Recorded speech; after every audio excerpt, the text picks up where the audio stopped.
Imagine a king so obsessed with pleasure that he had a custom-built sex chair designed, not just for passion, but for multiplying it.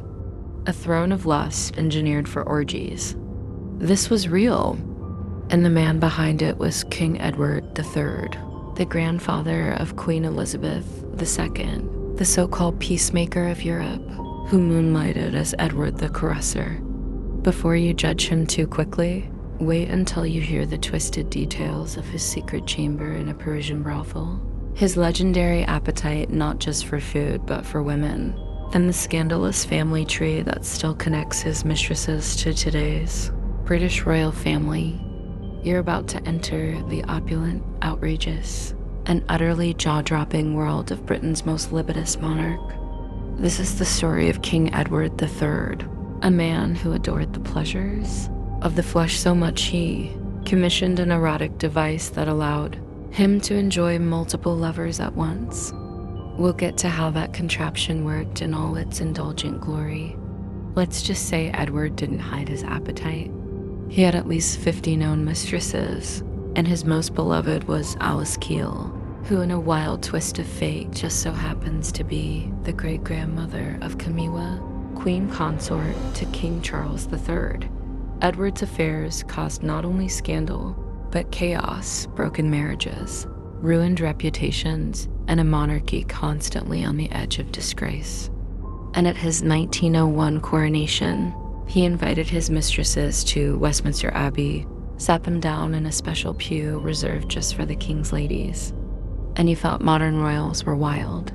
Born on November 9th, 1841 at Buckingham Palace, Edward was the eldest son of Queen Victoria and Prince Albert.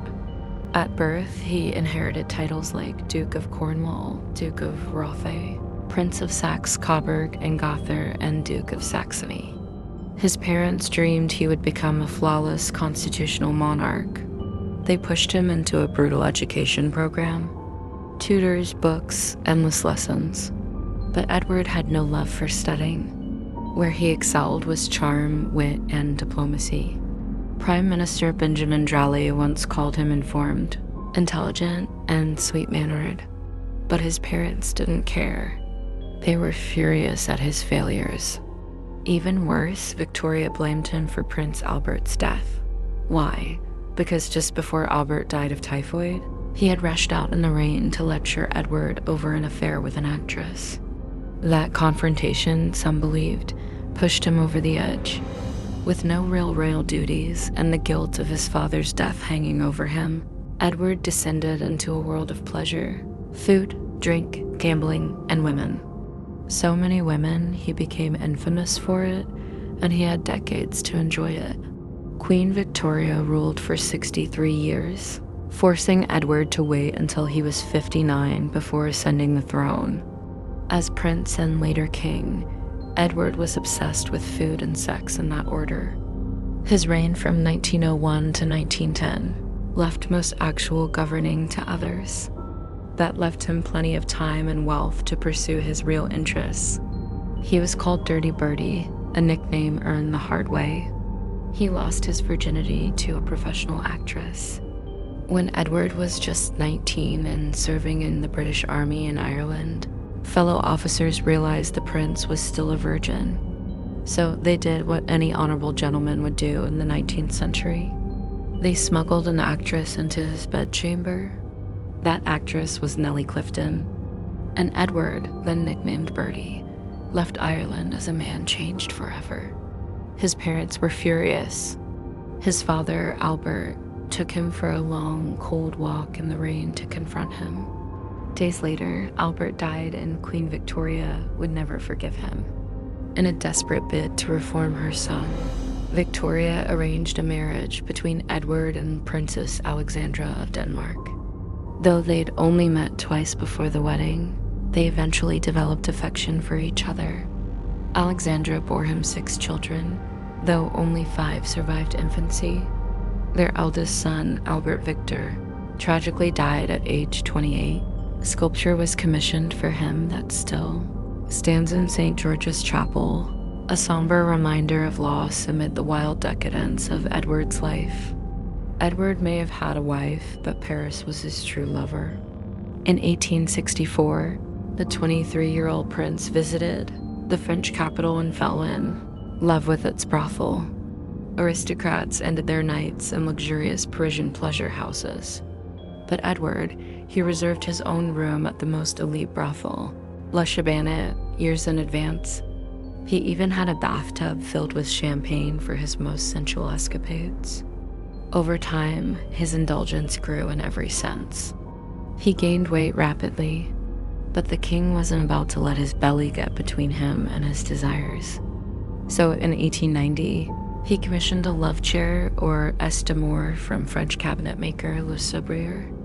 This wasn't just furniture, it was a mechanical contraption that allowed Edward to lie back, let his lovers do the work, and engage with multiple women without his size getting in the way. Some say it allowed him to stand while they crouched or reclined. Others claim it was adjustable for a variety of positions. Whatever the truth, it was a throne built for lust, and it remained in his private room at the Chabanette for years. Edward's long parade of mistresses began with Lily Langree, an enchanting actress from Jersey, who quickly became his first serious romantic obsession. For 3 passionate years, they were inseparable until the relationship unraveled when Langree became pregnant, though the child was likely not Edward's. Following Langree came Daisy Brooke, a striking society hostess married to Lord Brooke. Despite her respectable social standing, Daisy and Edward carried on a torrid affair that spanned 9 scandal-filled years. Their connection was less about love and more about mutual amusement. Their escapades, the stuff of whispered gossip in aristocratic circles, but it was Alice Keel who would become the most notorious of all.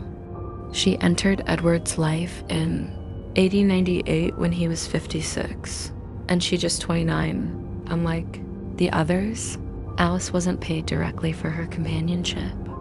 Instead, the king granted her shares in a rubber company, a gift that elevated her to a lifestyle befitting royalty. Their bond went beyond the bedroom. Alice became a trusted confidant, a political go-between, and a fixture at court, even holding his hand as he lay dying. Keel wasn't just a lover, she was an operator. She passed messages between Edward and his ministers and played a quiet role in politics. When he was on his deathbed in 1910, Alexandra even allowed Keel to be present. But once Edward died, her grief was so loud and uncontrollable, she had to be removed from the room. After that, Keel and her family fled Britain. The rest of his mistresses, they came and went, roughly 50 of them. King Edward III lived for excess. His meals were just as legendary as his love life. A typical day: 5-course breakfast, 10-course lunch, 12-course dinner, afternoon tea filled with cakes and sandwiches, supper just before bed, more cakes, more meat pies. At the opera, he demanded hour-long intermissions so he could enjoy cold, trout and pastries in his box. His favorite tea, a custom blend by Fortnum and Mason, prepared especially for him. The kitchens of the palace ran like a restaurant for a man who could never get enough. Edward wasn't just a king. He was an empire of indulgence, a monarch who wielded his power not through war or politics, but through sheer unapologetic pleasure. His appetite shook the foundations of Victorian morality and reshaped the image of the British monarchy. And yes, he really did have that love chair.